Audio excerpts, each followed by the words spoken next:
another troop convoy sailed into the Mediterranean. But this was no ordinary convoy. It was destined to form part of the greatest invasion armada in history, and the troops it carried were men of the 1st Canadian Division. For at long last, Canadian troops were to go into action, and it had fallen to the lot of the 1st Division to lead the way, to lead after waiting for over 3 years. At one point, when the Canadians had joined the rest of the Great Armada, hope seemed to fade. A gale blew up, and for a while the success of the whole operation was endangered. Small landing craft could never have lived in the heavy sea. But General Eisenhower gambled on the wind falling, and he won. The ships went on. 0 hour was 02:45 hours, 10th of July, 1943. First light saw hundreds of British, Canadian, and American landing craft making for the beaches of southwest Sicily. Aboard one was Sergeant Alan Grayson, a Canadian Army cameraman who on that day shot some of the great pictures of the war. This was the day for which Canadians had worked and had trained, and their training showed to good advantage. On the beaches of Pachino, they began a new chapter in Canadian history. The official announcement that flashed around the world had said simply, British, American, and Canadian troops have landed in Sicily. But behind this bare statement lay a masterpiece of planning and organization. Vehicles, guns, tanks, ammunition, and supplies moved ashore unceasingly. In North Africa, reinforcements were already being landed, ready to keep the Canadian force at top strength, and a huge base camp was set up to handle them. Canadian nursing sisters were there, for 2 general hospitals were set up to look after Canadian casualties. At first, the camp had the atmosphere of a giant picnic ground, and the chance for a swim in the blue Mediterranean was too good to miss. Meanwhile, in Sicily, the airport at Pachino had been taken by the Royal Canadian Regiment. Within 24 hours, Spitfires were using it as a base. Ross Monroe, Canadian Press, scooped everyone with his first dispatch, and with him was Peter Stursberg of the CBC. Italian prisoners were coming back in their hundreds, anxious to get out of the war as quickly as possible. Canadian troops had overrun the Pachino Peninsula in the first 24 hours and had moved well inland. Sicilians who had gone to cover when the Allied blitzkrieg started began to appear from their mountain caves, wondering just what kind of life a conquering democracy would bring in its wake. One family came back to their house to find it occupied by divisional headquarters, but philosophically, they moved their belongings out until the tide of battle had swept a little farther on. Commander of the Canadians is Major General Guy Grenville Simmons, who at 40 is the youngest general in the Canadian Army.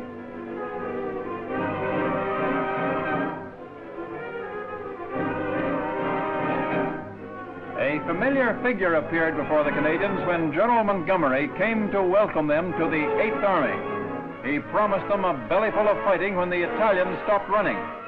With him was Lord Louis Mountbatten, Chief of Combined Operations. The advance of the 8th Army with the Canadians on the left flank was ahead of schedule from the very first landings. Further west, the Americans were driving forward rapidly, the intention being for Americans and Canadians to meet somewhere near Ragusa. One of the first towns to fall to the Canadians was Istica, in the southeast corner of the island, where the roads branch off into the interior.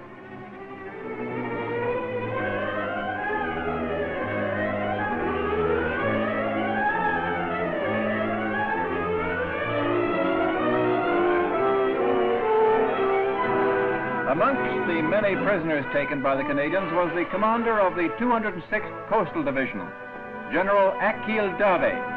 Surrendering to General Simmons, he was anxious to have it known that in the last war he had received a British military cross at the hands of the Duke of Connaught, former Governor General of Canada.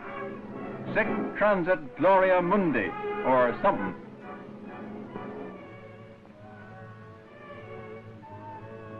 The lesser prisoners made up in quantity what they lacked in quality, and the quantity was numbered in thousands.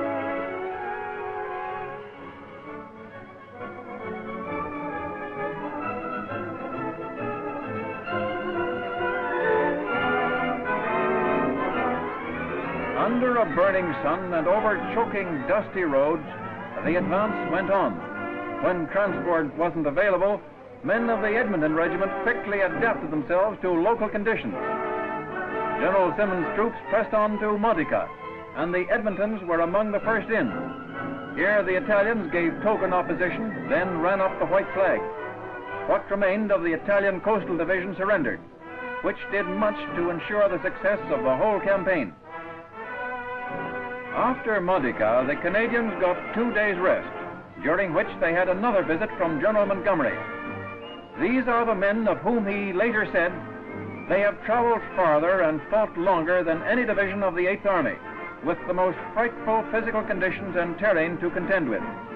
Their performance is simply wonderful, quite amazing. Their training in England has been invaluable."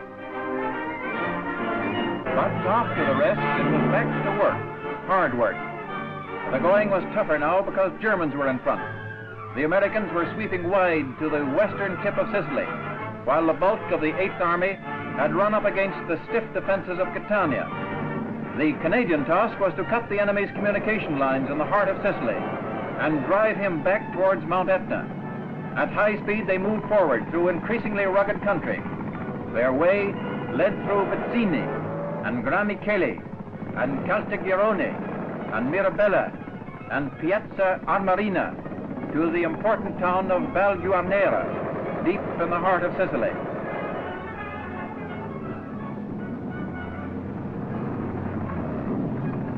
At Val Guarnera, it was the Princess Patricia's Canadian Light Infantry who led the way into town, and the prisoners now were German, not Italian.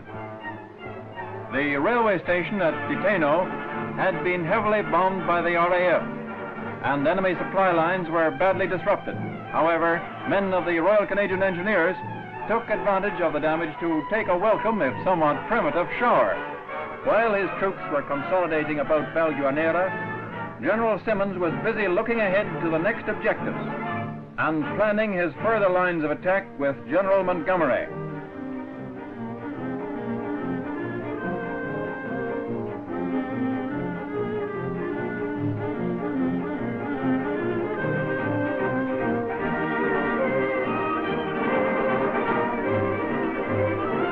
Typical of German domination of Italy was that even the ARP posters bore Hitler's signature. As the first proclamation of the Allied military government was read to the citizens of Val Guarnera, they seemed like slaves suddenly become free men. The Nazi fascist tyranny had come to an end. There would now be food and freedom and security, and Canadian troops were proud because their skill at arms had helped to bring this about. And to the 1st Division, from the rest of the Canadian Army, we say good luck and keep punching.